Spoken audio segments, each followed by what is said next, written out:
Salut les artistes, dans cette vidéo je vais vous montrer comment préparer une figurine. La préparation d'une figurine c'est une étape importante parce que certes vous allez passer du temps dessus, donc peut-être perdre un peu de temps, mais c'est du temps qu'on va gagner derrière en peinture. Pourquoi? Tout simplement parce que vous allez monter une figurine, puis quand vous allez la peindre, vous allez vous rendre compte que vous l'aurez peut-être mal ébarbée, ou alors que certaines pièces vont vous gêner.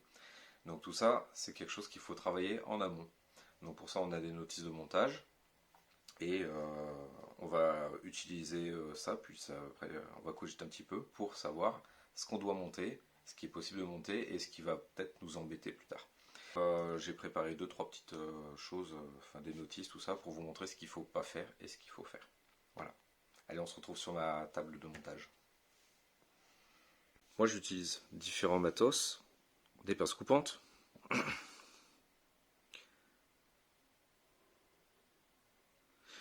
Donc là aujourd'hui j'aurais besoin de ça comme matériel. Donc des pinces coupantes pour enlever la figurine de son support. Il me faudra un cutter pour ébarber la ligne de moulage. Donc ça je vous montrerai ce que ça veut dire et à quoi ça sert. De la colle bien sûr pour coller à la figurine.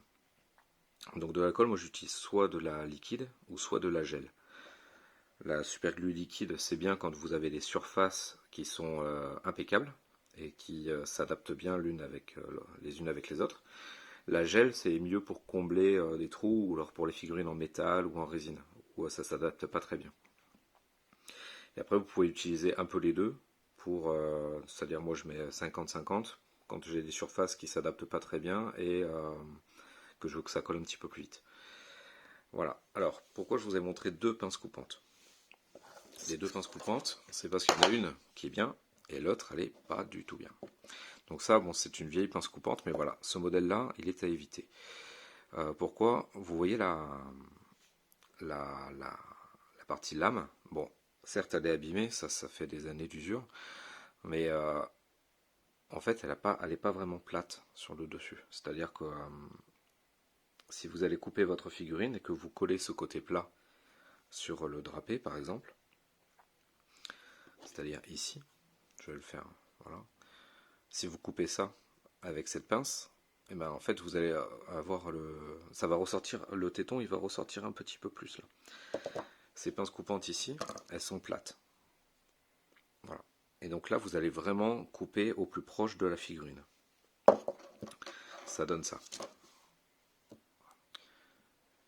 Donc ça c'est fait avec la pince plate, celle-là. Donc là on voit par exemple sur la cuisse que ça ressort pratiquement pas. Et ça c'est fait avec celle-là.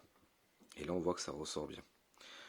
Donc si vous avez un achat à faire, il vaut mieux privilégier les pinces coupantes comme ça que cela. Alors en plus elles sont bien plus fines et ce sera plus facile à manier quand vous avez des grappes qui sont aussi compliquées entre guillemets que ça. Donc une fois que vous avez coupé votre figurine, il faudra enlever la ligne de moulage. Alors la ligne de moulage c'est quoi? C'est ça. Donc là je vous ai montré en plus ce qu'il fallait, pourquoi il faut les enlever. La ligne de moulage sur une figurine, il faut savoir qu'il y en a une qui fait normalement tout le tour de la figurine. Donc ça il faut l'enlever parce que ça ne sera pas beau plus tard. Et donc il faut la suivre. Donc là par exemple, bon, là on la voit bien, elle va partir là et normalement après elle va partir un petit peu sous le coude, sous le bras. Elle va revenir ici. Donc là normalement ici il faudra que je gratte. Et ensuite elle va partir sur le casque, sur la couronne, et ainsi de suite. Et en fait elle fait tout le tour de la figurine. On la retrouve là, puis après sur la botte. Alors maintenant, Games, ils ont pris l'habitude de bien mettre leur ligne de moulage. C'est-à-dire que là, la ligne de moulage, en fait, elle est ici, sur la plaque de la botte. Donc en fait, comme elle est sur la plaque de la botte, eh ben, elle va pas se voir. Donc là, il n'y aura pas trop besoin de l'enlever. Là, par contre, ici, ça c'est moche. Et ça va vraiment vous handicaper sur la peinture.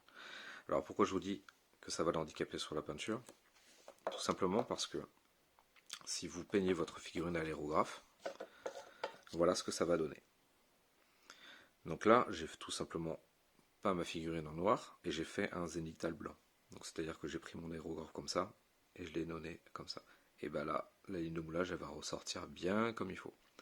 Et ça, bah, c'est dommage parce que quand on en fait des belles créations, bah, on n'a pas envie que ça nous pourrisse notre figurine. D'accord? Donc ça, il faut impérativement les enlever. Si vous peignez au pinceau, bah, voilà ce que ça donne quand vous allez mettre un lavis, par exemple. Donc les lavis, c'est très bien pour les lignes de moulage. Ça les fait ressortir comme il faut, et c'est tout moche. Donc ça, il faut vraiment bien les enlever. Ça prend du temps, c'est chiant. Surtout quand vous avez une ou deux figurines, ça passe, mais bon, quand vous en avez 150, c'est chiant. Mais c'est impératif si vous voulez avoir des beaux modèles. Qui plus est sur des drapés. Les drapés, regardez-moi ça, comme c'est pas beau. Donc ça, il faut les enlever. Alors pour les enlever, il faut gratter. Et pour les gratter, eh ben, c'est soit la lime, mais alors moi j'ai essayé, il y en a beaucoup qui arrivent, moi j'y arrive pas. Donc j'ai commencé au cutter. Alors quand on est jeune, moi j'ai commencé à 12 ans, bah du coup c'est pas moi qui le faisais. Ou alors je le faisais en cachette, ce qu'il faut pas faire. Mais maintenant, voilà, voyez avec vos parents si vous êtes minot. Et alors une moulage, il faut savoir qu'en fait c'est juste parce que ça ressort, ça gratte. Hein, voilà. Donc pour ça il faut l'enlever. Pour l'enlever on utilise le côté plat de la lame. Alors il faut que la lame elle soit propre. Hein. Si vous avez une lame émoussée avec plein d'accroches, le faites pas parce que vous allez encore plus abîmer la figurine. Moi si je passe mon ongle sur la lame, il n'y a aucune accroche. Donc ça va, c'est nickel. La lame elle est à peu près neuve. Et ensuite, on y va. Alors pour gratter, on ne gratte pas comme ça, parce que sinon on va couper. Il faut gratter comme ça. Et si vous grattez comme ça, vous l'enlevez proprement.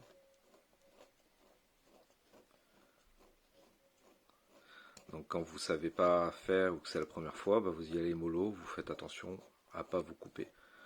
Après vous verrez que la dextérité va arriver et puis vous ferez un peu moins attention.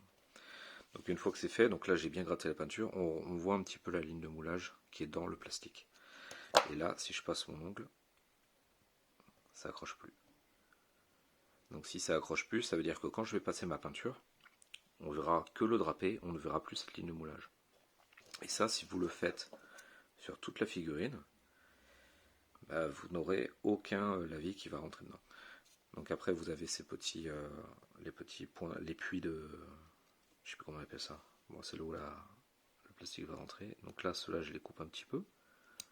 Et après, pareil, je gratte. Après, vous avez des endroits un petit peu plus compliqués. Donc les endroits compliqués, ben, c'est ici. Parce que là, ben,